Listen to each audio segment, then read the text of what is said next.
Interplanetary climate change, which is NASA's hottest secret. Now, we can look through and find the smoking gun of all 2012 scholarship because we can look at all the planets and the sun and see changes just like we see on Earth. And I'm going to show you a little bit of that. This is a composite graph of solar activity based on core samples from the Antarctic and the Arctic. And what you're seeing is the total amount of sunspot activity. This is what it's been doing in the last few years. We are now at a point where the only time the solar activity was higher than it was right now just so conveniently happens to be 11,000 years ago, which in ancient teaching is associated with what? What happened 11,000 years ago? Atlantis fell, right? Could that be related to the solar activity? Hell yeah. So we're now at the strongest point in 8,000 years since that happened. Mercury has grown a magnetic field when MESSENGER went by in 2008 that was not seen in the 70s with Mariner 10. That's a big change in Mercury. Venus has had a 2,500% increase in this green glow on the night side that you can see there. That's active oxygen. So the atmosphere of Venus is changing back into something that's breathable. Mars is growing clouds and ozone, as you can see right here. There were no clouds on Mars before. That's brand new. The polar ice caps are melting on Mars, and they're actually calling it global warming in the mainstream media. But there's no SUVs on Mars, not that I've ever seen.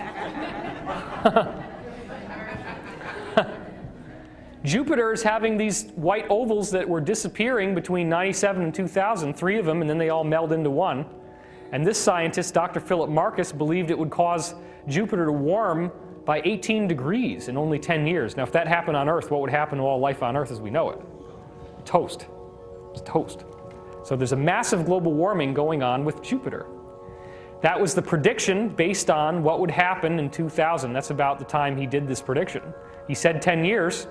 Look at what happens 8 years later. Jupiter is having raging thunderstorms and global upheaval. Towering storms more than 100 kilometers tall. The rare storms, a sign of recent turmoil on the planet. And here's the picture.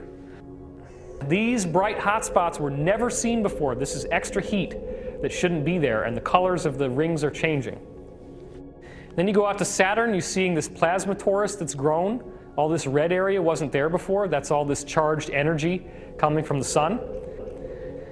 Jupiter also has one around it, which I just didn't have time to show you in this presentation because we had to shorten it. You're seeing massive X-rays coming out from near the equator of Saturn. That's also a new phenomenon. Again, you're seeing a hotspot just like the one I just showed you on Jupiter, the raging storms, the global upheaval in 2008. Same thing happened in 2004. Where the heck did all this energy come from? The planet just goes, this energy comes out. It's amazing. Uranus, as of 1986, looked like green pea soup with hardly any peas, just the green part. Nothing to see. It's just very flat. Now, this is false color, so that's why this is brighter than this. We're not so much concerned about the color, we're concerned about these little guys, because that's what we didn't see before. These are huge storms. Now remember also, Voyager 2 swept by Uranus, so it saw the whole planet. It didn't just see the side that we see. So even with a satellite going past, we're now seeing all these storms that were not there before. And you're starting to see that happen. It was called featureless as a cue ball, but now Eric Karakoshka is saying, really big, big changes. Now this is more typical of NASA, when NASA says, ground-based observations show seasonal brightness changes, not well understood. Oh, moving on. They try to downplay this stuff. But this is interplanetary climate change. This is something that's happening to every planet. And all they do is they tell you that it's based on the tilt angle of the axis to the sun. The sun is heating it up because the pole is tilting or because the equator is tilting. And whatever the planet is doing, they just alter it for that planet and say, oh, well, it's got to be caused by the tilt angle of the planet relative to the center of the sun. Not so. Neptune, 1989, relatively few bright clouds. But between 96 and 2002, there's a 40% increase in brightness in the near-infrared range.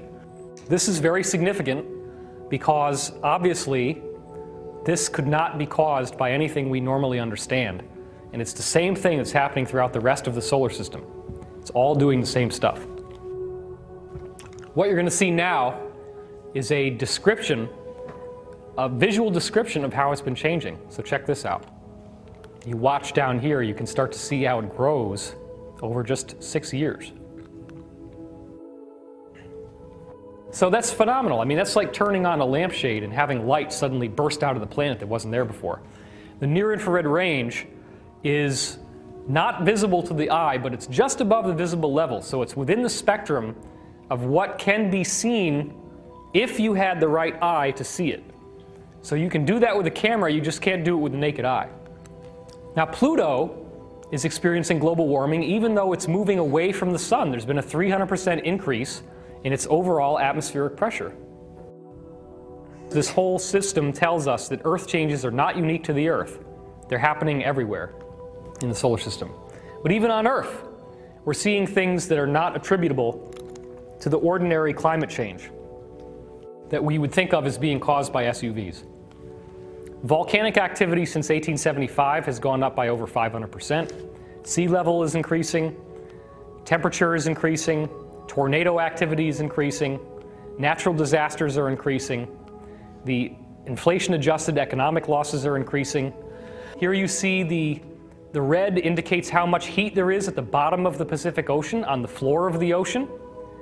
And then what you're seeing is 85 and 96, or 99 rather.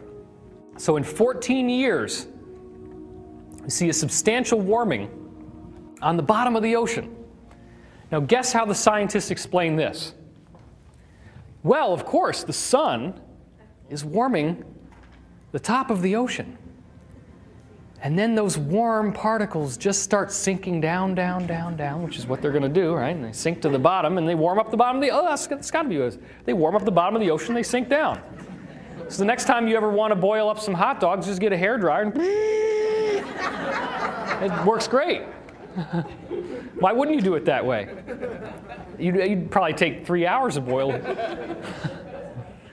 It's ridiculous. Heat rises. That's the first, one of the most basic laws of thermodynamics that we all know. But not here. Something's happening inside the Earth.